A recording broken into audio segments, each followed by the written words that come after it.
everyone, so in today's lesson you're going to be learning how to make a paper model from the design you have made for your tiny house project. Okay, so with that you first need to turn to the page where you have made your final design drawing. So it should look something like this, where you've got the perspective lines going in with two vanishing points, helping you to draw your final design. Okay, so that's the page where you did that. Okay, all right, once you're there, you're going to be looking at how to dissect parts of your tiny house to help join it together to make a 3D model. You can use the dotted paper to help plan out your ideas. So the first bit is we're going to look at the base of your tiny house, and you want to know how big your base needs to be, and that helps decide how big your tiny house is going to be, like in terms of how wide or how long and so forth. Okay, and you're going to draw the basic shapes of the base. Okay, so I'm going to first dissect it, and I know it's going to be like a rectangular shape, and you just simply sketch that out quite neatly but quickly. And then you're going to put keys in, and that way you know what shapes you need to draw out. So this is going to be your base, and that's called a base. Okay, and you will then need to start adding measurements to it, which we're going to do afterwards. The next part you want to look at is this side of the wall. So we can see it's quite a large wall because it's a lot more higher than this side of the wall along here at the back. Okay, so for that reason you need to make sure this wall is quite large in terms of height, and the width of it is kind of like shorter than this part of the base. Draw in the shape slightly shorter than this.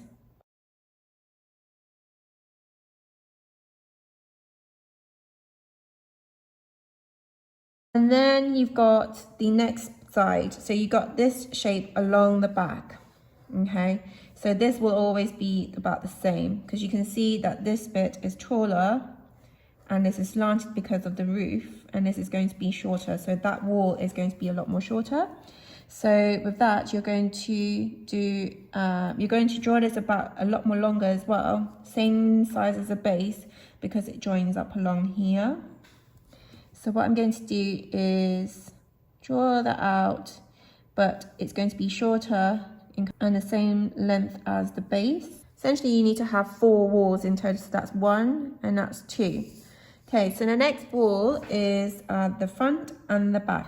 The front and the back is the same, essentially, because what's happening in here, they will always be short on this side of the wall, and then it will always be taller on that side of the wall, and it will be the same. Okay, so you will need to have 2 templates of this. Use the dots to help join it together, and then you'll need 2 of that.